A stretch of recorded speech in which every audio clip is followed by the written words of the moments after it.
a registered nurse, and he's predominantly worked in the mental health field. During those years, Rae has developed a knowledge and passion for speaking and sharing with his friends and colleagues, and has adapted the Brian Tracy and Anthony Robbins continuous and never-ending improvement. He has incorporated that philosophy into his everyday living and is quite willing to bring it out and share it with his friends and family, and his quest for knowledge and understanding. And he's not quite sure how it happened, but he woke up one morning and realized that he was a senior himself.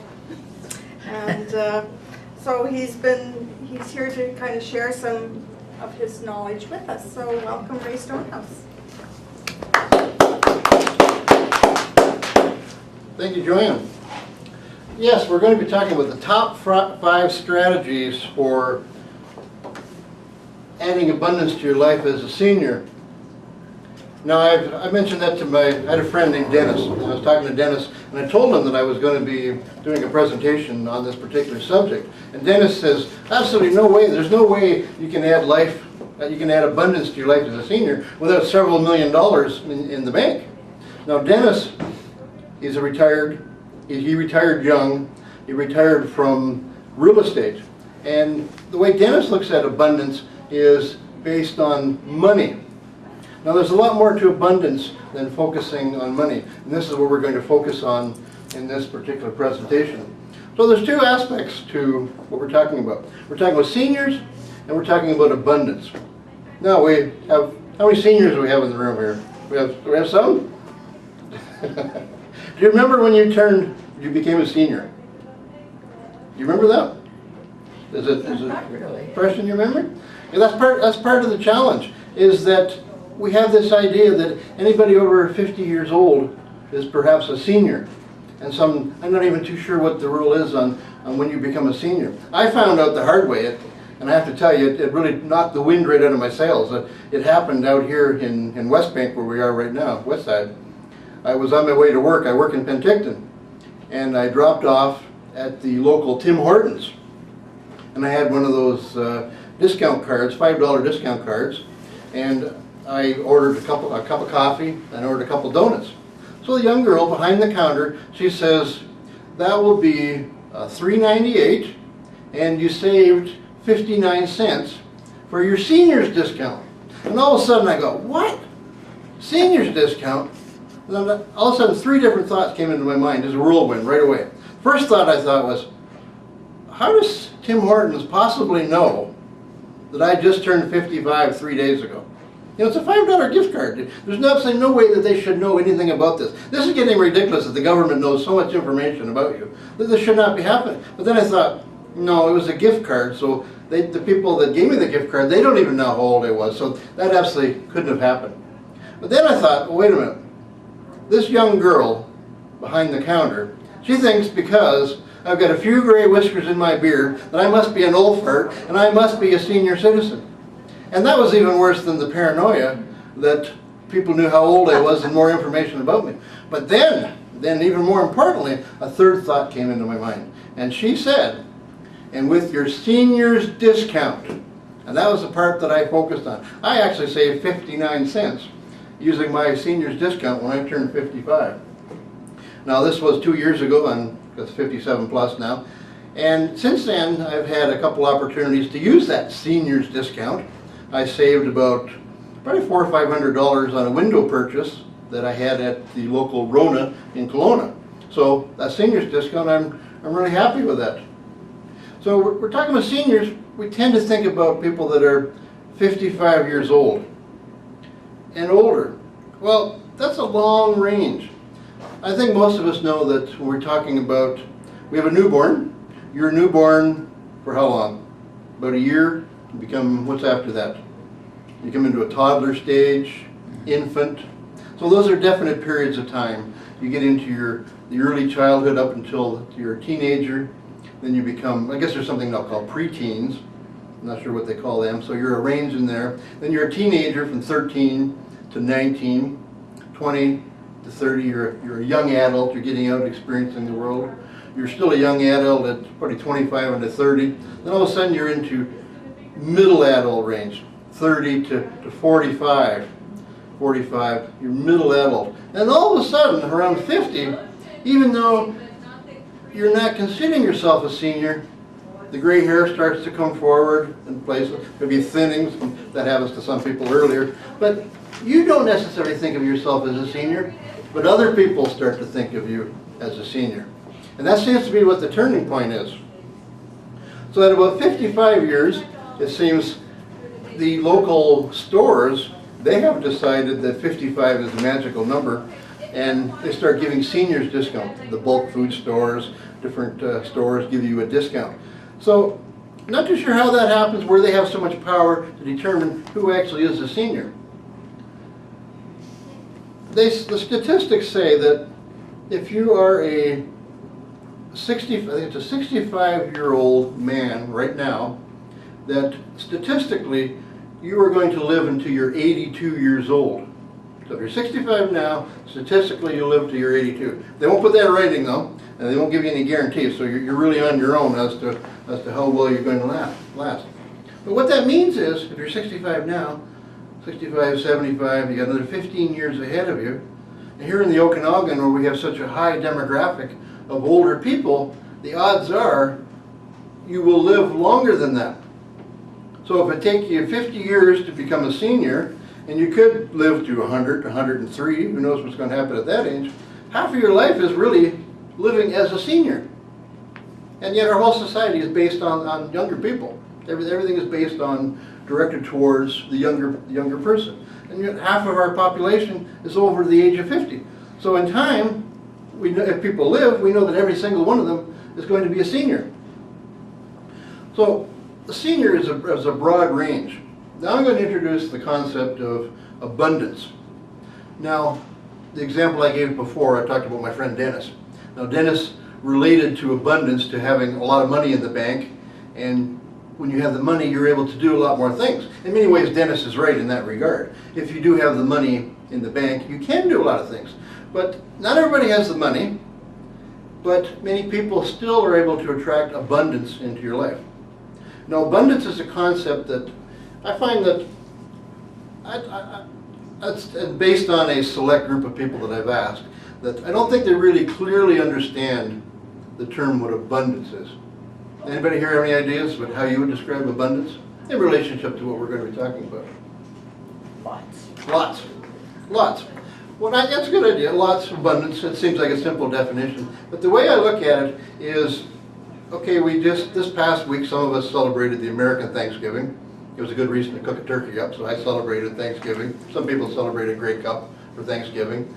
We had our Canadian Thanksgiving just back in October. Now, when you see Thanksgiving, you see that that horn of plenty that you always quite often see. Thanksgiving, I guess, was developed once upon a time because we were a agricultural-based economy. So the farmers, it'd be the end of the growing season. They would bring everything to harvest. They celebrate what they had. And at the end of the season, quite often, there's a lot of root crops. That you see the horn of plenty, what they call the cornucopia, and you see vegetables coming out of it in abundance. And that's what really abundance is having lots of things in your life that you are grateful for. It's not necessarily about having more stuff, having more possessions than somebody else does, but it's having more good things in your life that you can be grateful for. So that's what really abundance is about, is being grateful. So what we have is a short presentation here that it's PowerPoint, so we're going to go through the slides, and I'm going to illustrate how that I believe that as seniors, myself in there, not as I said, my introduction, I'm not too sure how that happened, that kind of snuck up on me. I still remember my 40th birthday, so how the 57th birthday came into that, I'm not too sure how that happened.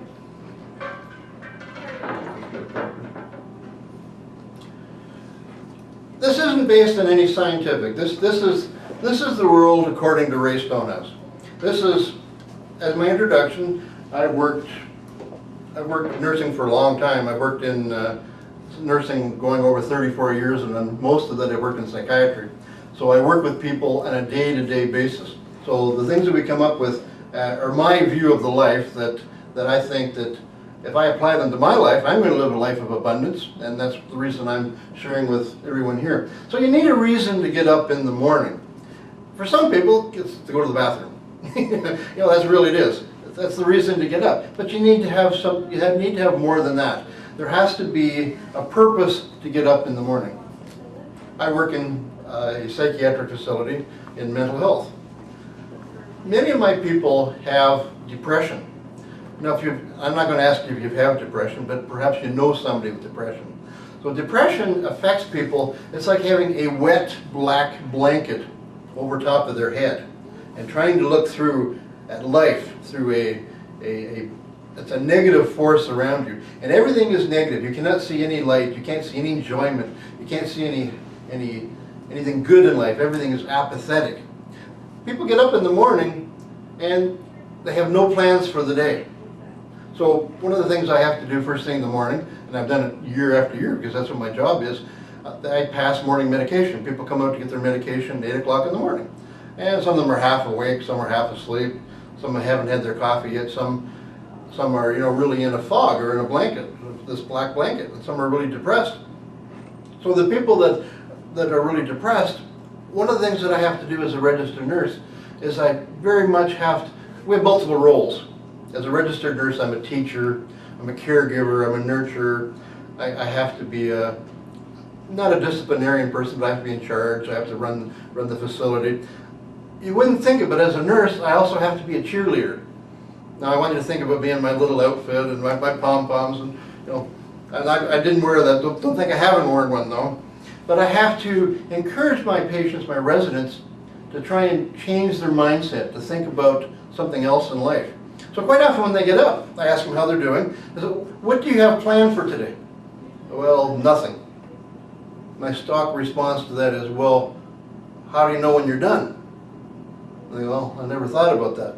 So what I do when I work with them, it's not a matter of trying to get them to smile, but it's trying to get them to think of something else in their life besides feeling sorry for themselves. And that often happens with depression. It almost sounds like a joke, but depression is depressing. It really is.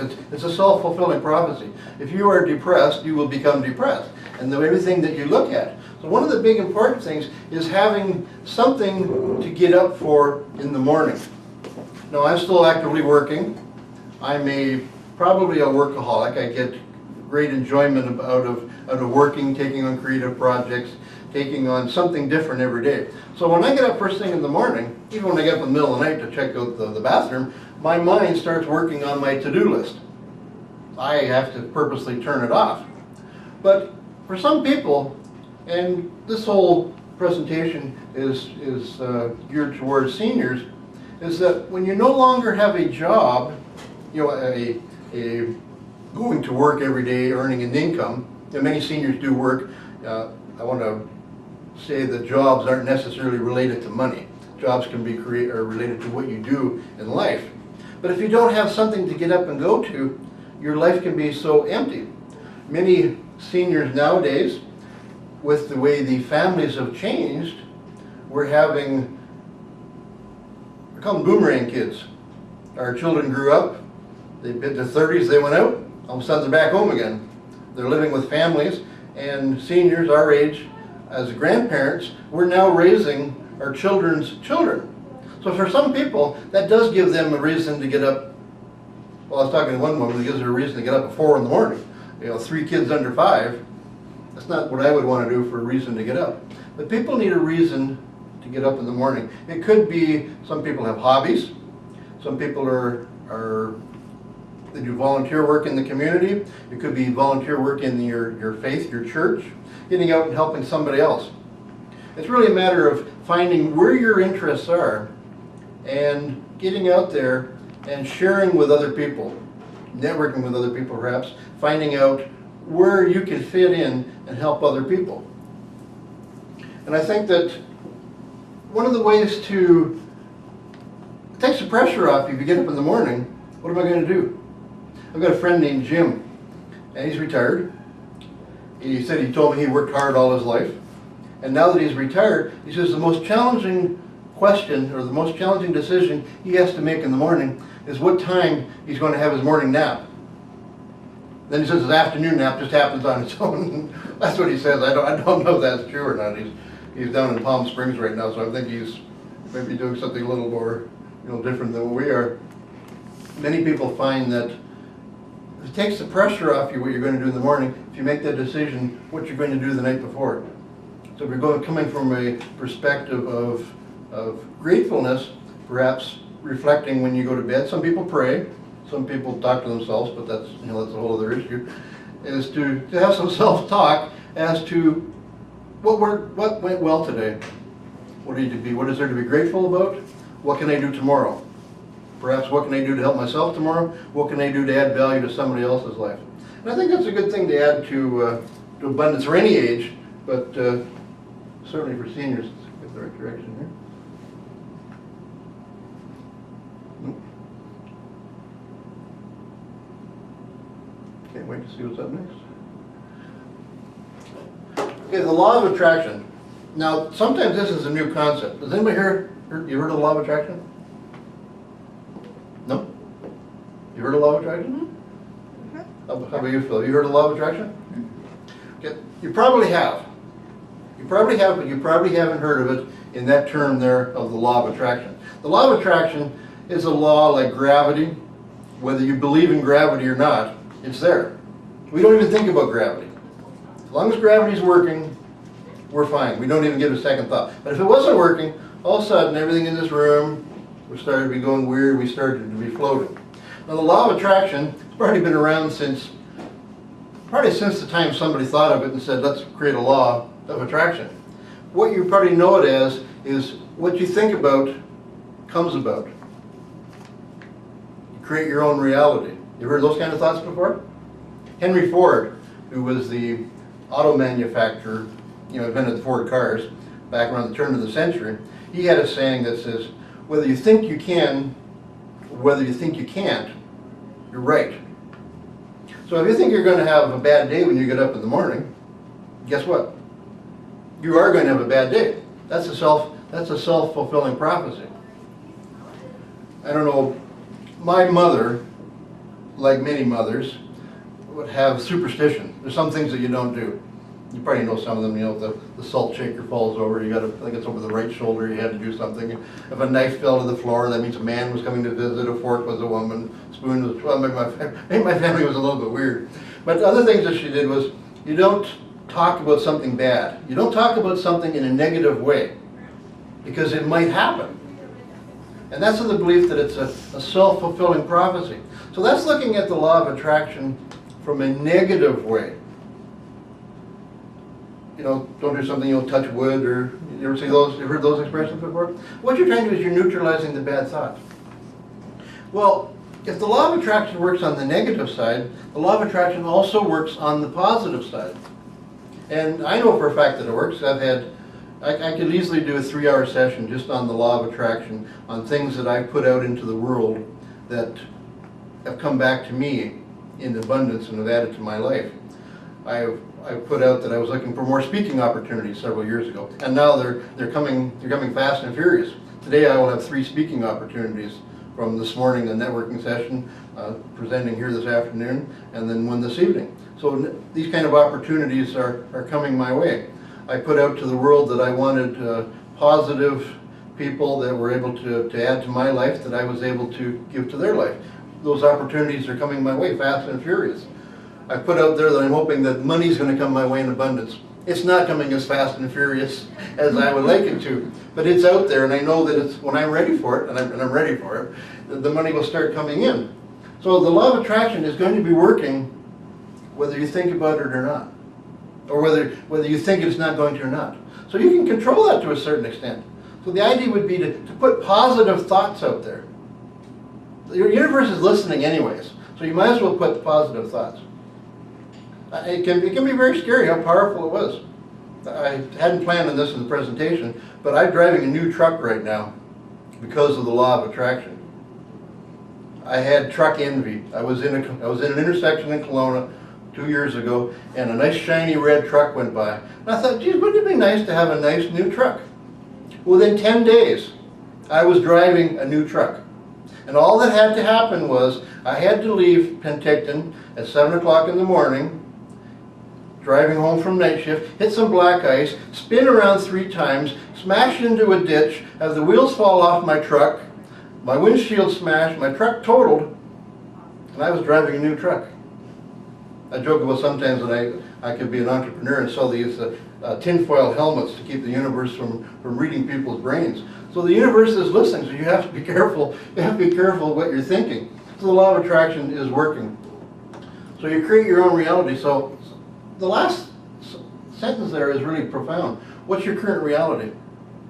Are you happy with what you have in life? Could you be doing something differently? Could you be helping some other people?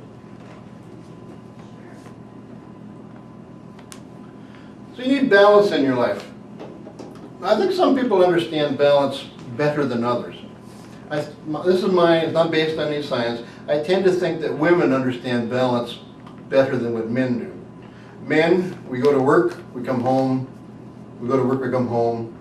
And even that's generalizing, but I know a lot of men have said that. Their entire life has been working and going home. The wife has looked after the child rearing, raising the family, doing the housework, and now many of them, of course, having their own careers, I wouldn't say second income, it's a second income, yes, but in many cases, it's first income, because we also have single parent families. So the wife, the woman is going out there as the bread earner, and they still have all these jobs to do when they come home. So they understand balance. To them, balance is a juggling act. I've got to do this, I've got to do that, I've got to do this. So what happens is, many men, when they retire, their identity or their persona throughout their working career has been based on what they do for a living. Now, I used to introduce myself, hi, I'm Rae Stonehouse, I'm a registered nurse. Because that's what I saw myself as, a registered nurse. As a man, we tend to view ourselves as what we do for a living. Now, quite often when I ask people, when I'm meeting new people, I ask them what they do for a living. I ask you, Phil, what you did for a living. Because it helps give me a reference to what that person has. And it is a quick generalizing, because the person tells me what they do, that doesn't really define the profession, it doesn't define that person, but it gives me a reference point where I have something in common to build upon with those people. My father, as an example, worked in a factory his entire life. It's a bartending, but he was in a factory. And he was in a position, he was in a union position, and people used to go to him to solve problems. And he got his identity based out of that. He tended to be kind of a, when you think of the bad ways unions are, the heavyweights, that's exactly what he was, and unfortunately. But that's the way his persona, that's how he viewed himself. So when he retired, he didn't have that part of his life anymore. So the only union people he had to deal with, the management, was his wife, which was my mother. So you can imagine it was the battling Pickersons. How many men are the same way?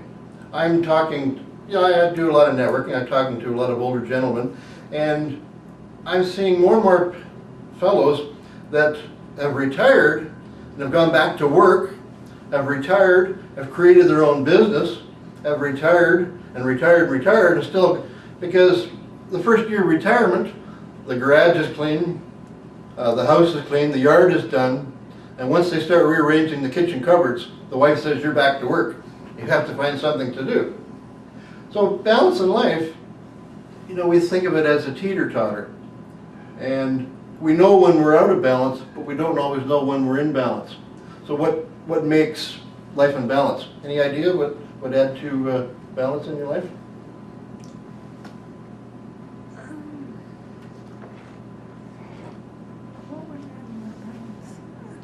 No, what are you doing Sunday? Just have What are you doing Sunday? time for myself. Mm-hmm. Time for yourself, but do you go to church? I go to church, yeah. Quite often, people's faith, their denomination, that adds a balance to their life. It gets them touch of their spiritual side. It gives them some time with family, some friends, something for people that have something in common, some happy times, balancing it out with some of the workload side of things. We get so easily we get bogged down with what we do. What do you do, Phil, for balance there? I get up, for balance, I get up fairly early in the morning, and that's my quiet time. I turn the TV on, no sound, and I have my coffee and just sit there and just totally relax. And actually, that's a very popular one. I know when I was working more often, I had a job that was more of a Monday to Friday style job, and getting up early, having that cup of coffee, or reading the newspaper, even that 20 minutes to half an hour downtime to recharge. Now I find my downtime is if I stop thinking, I fall asleep right away. So my downtime is actually sleeping. Going the right direction. I think this is a big one for any age, let alone seniors. You got to exercise your brain. More and more scientific research is coming out that, the old story, you can't teach an old dog new tricks. Well, you can. Not that any of us as seniors are old dogs, but we can be taught new skills. More and more seniors are taking on educational programs. I don't know if it still exists, but there is a program that I've had several of my friends have been involved here in the Okanagan called OILER. Has anybody heard of OILER? It stands for Okanagan Learning in Retirement.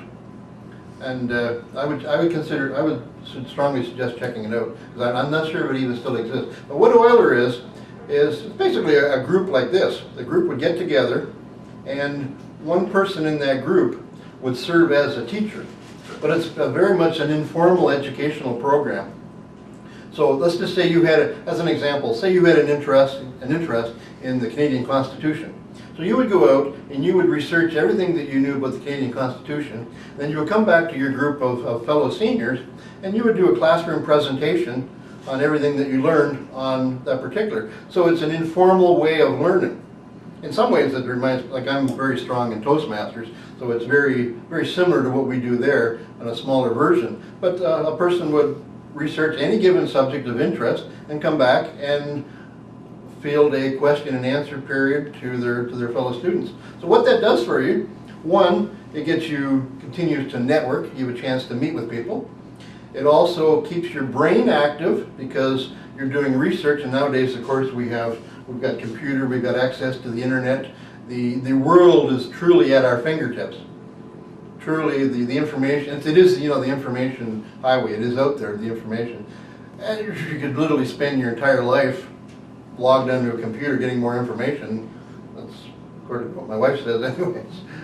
That's where I get out of balance, is too much time on the computer. Things like reading books,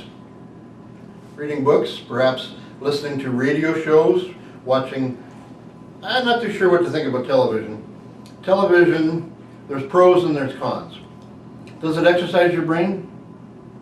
Any thoughts? Would you agree? Do you think it exercises your brains? Yeah, I do. Yes and no. I do. Yes and no. Depends on what you watch. Yeah, I'm very much into quality over quantity. I don't watch American sitcoms. I think they're absolutely banal. They're a total waste of my time. Yet I do like British sitcoms, because there's a difference there. They laugh at the situation rather than picking on the person, and I don't like that style of humor. So that's a balance. Having a good laugh in your life, gets you thinking. Some of the National Geographic shows or documentaries where I learned something, or something, a documentary that I don't have any knowledge about. So that would be exercising my brain.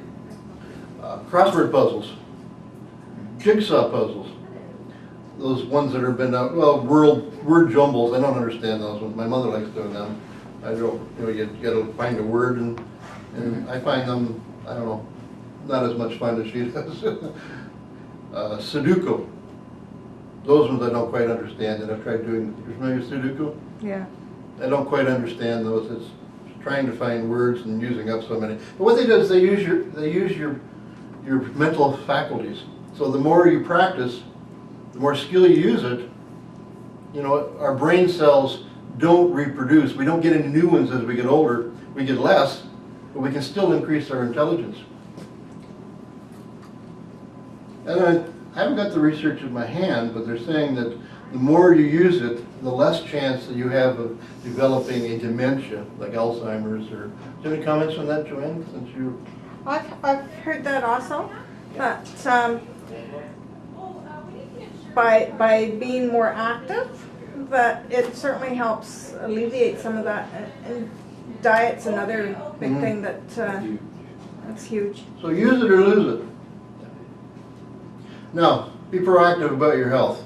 Now, I'm a registered nurse, so you can expect that somewhere along the line there had to be something in here about healthcare. And you're going to like this part here.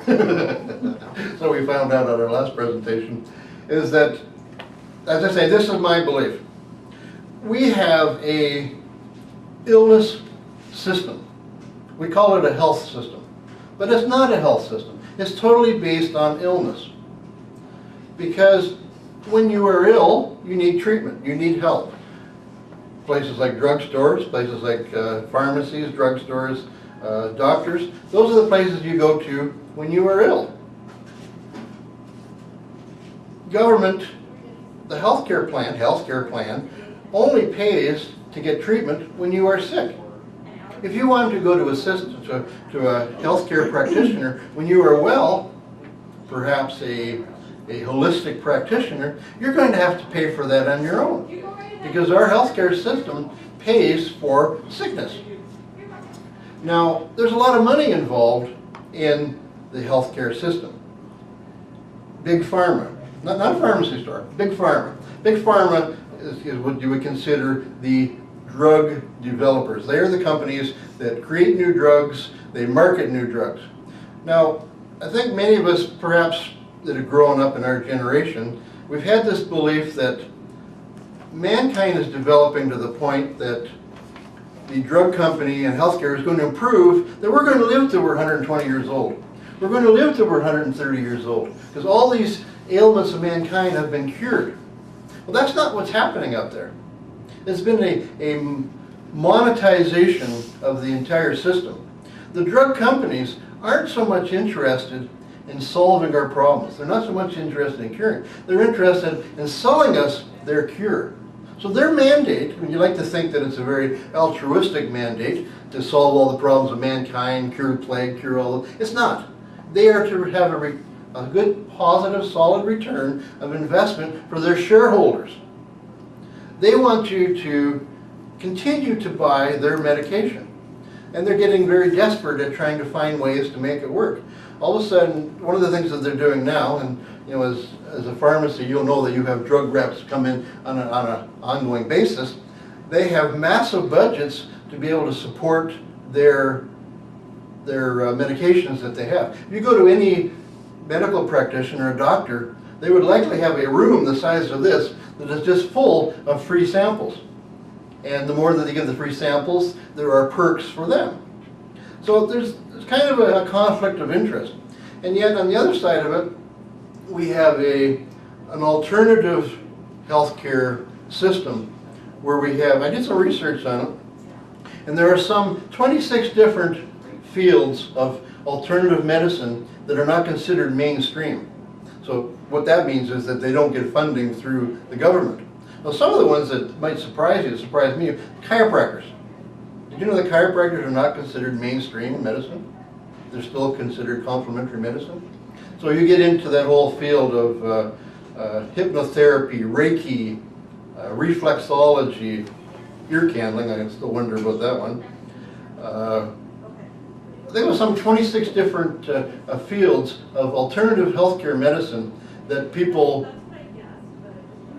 have available to them. And for whatever reason, BC, statistically, is more likely, as a citizen of BC, is more likely to try out alternative medicine than anywhere else in the country. I think Quebec might have been the second one. So we're open to these kind of ideas in our province. So being proactive. Well, not everybody has a healthcare background. Not everybody's a nurse, or a social worker, a psychologist, a doctor. Quite often, many people have a nurse or healthcare person in their family, so they've got somebody to go to. Now, this whole presentation is geared towards seniors. What about that senior living out in the community? Who have they got to go for? Who can they talk to if they don't have somebody in their family? They have to go to their doctors. Now, I'm talking specifically about the generation of seniors that are older than me. My belief, and I could be generalizing, but what I have found is that the generation older than me tends to look at their physician as gods. And Conversely, the doctors of that age tend to think of themselves as gods too. So if you went to your doctor and said, you know, I'm not sure about this, they say, take a pill. Take a pill because I say take a pill. So there's quite often not a lot of dialogue. And as I say, that's stereotyping somewhat. A lot of doctors are like that, but a lot of the newer generation of doctors are not like that. And there are older doctors that are quite often will say, you know, if you need a second opinion, I've got a colleague, we'll send you to get a second opinion. They're open to that. Others, their ego gets tied into it, but that's human nature. That's not really fair to pick on doctors. But you need to be proactive on yourself. We are in the information age, the information highway. Computer, you can punch in almost any ailment or disorder or symptom that you'll have, and you'll find some information on it. The problem is that if you don't have a healthcare background, you don't have the ability to filter out the quality of the material that you're seeing. And there is they call it garbage in, garbage out. There is a lot of garbage that is on the internet. You think you're following something, you think it looks very interesting, and then you get right down to the bottom of the page, and the whole thing that it's designed to is to sell you a product. Some of the drug companies, I know for a fact, because I have a website to do with nursing, and I was approached by somebody wanting to put something on about sexual health. And I was really reluctant to do it because I didn't really see how that tied into the website that I had. But I did research on it, and I found out that the company has about 150 different websites that they're using, you call landing pages. The idea is they're not selling anything, but they are an international, multinational pharmacy company online, and they're just going around all these different websites trying to draw traffic. So the information that they had, it might have been valuable, but I don't know about what they're trying to do for me. Are they trying to get you know, I'm into marketing, so I understand that, but I don't like the sneakiness part of it. And there's some absolute bad information that's also out there. So you really have to be careful. Some of it's called anecdotal. I guess when you're talking about medical treatment, you're talking about medication, drugs. Ideally, your drug will have been tested by a double-blind study, meaning that somebody else has tested it and they have backed up what it's supposed to do. A lot of the stuff that comes out there has not been that way. So some of the ideas can be extremely dangerous for you. So proactive about your health, you talk to your doctor. Even nowadays, if you have some concerns that your doctor's not talking to you about, and you find something on the internet, I'd say print it out, bring it into your doctor and say, you know, I found this on the internet. Don't say, I wouldn't suggest saying to them, I want you to do something about it. I would say, what do you think about this? Because that's what's happening in the US. That's why the Americans, they have their drug ads on TV, where we don't have drug ads up here. People are going in, I want this drug. It doesn't work that way up here. But take it in, have a dialogue with your doctor. So that's really where the proactive part is. If you don't have a nurse or doctor in your family, is finding somebody in your network who is able to help you with that. And that's really the whole segue right into what Joanne is here for. Joanne's business with Caring for You support services. What Joanne does is that she's being proactive for people, for seniors that don't have the resources, they don't have the networks, and she's a community resource that this is what she does. We're going to show the video now, or do you want to speak? Or? Oh, yeah, go ahead. Show the video.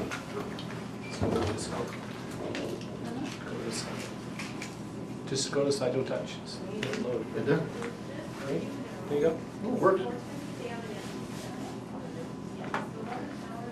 You want to turn the camera on that?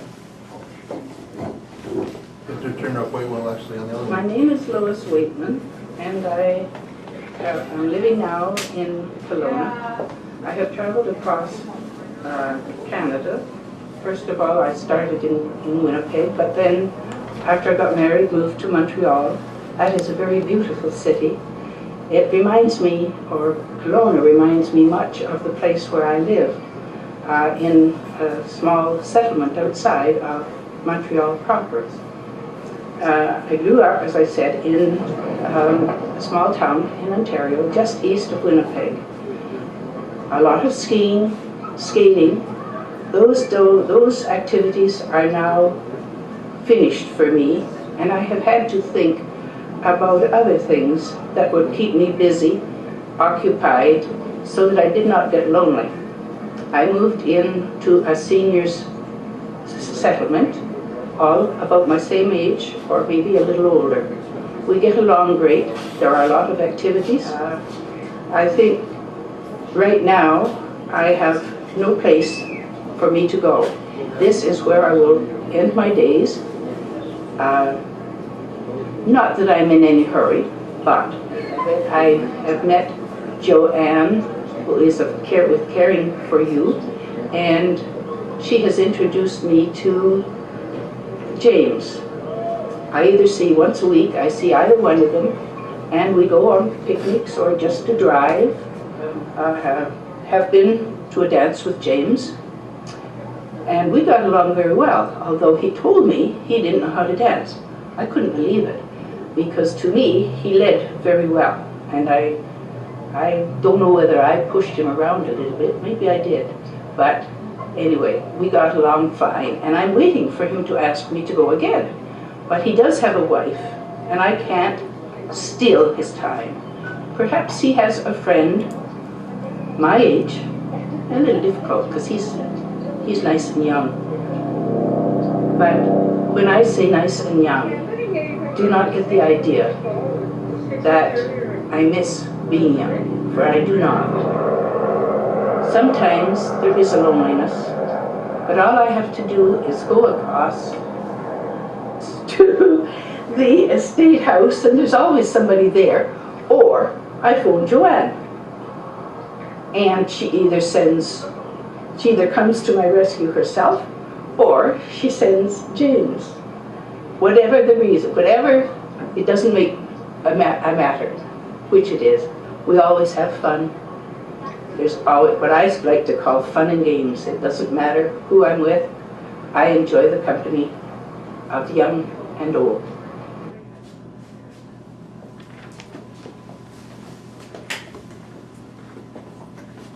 So, thank you, Rae, for speaking, and I hope that you found it informative and, Yes, I enjoyed that. Thank you. got some good information from it.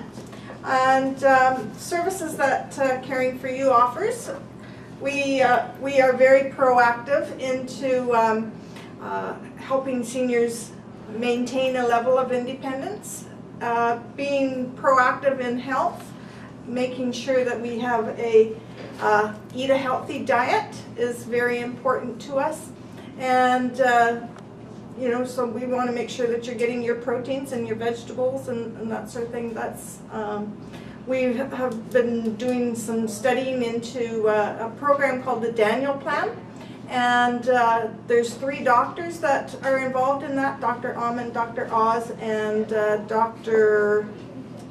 Who's the other doctor? Amen, Oz, and Amen. And they're leading doctors in their own fields, and it's just explains that even through diet we can reverse a lot of our health issues. The other thing is that it can reverse Alzheimer's. And so it's, you know, we work with people to help them avoid the feelings of loneliness.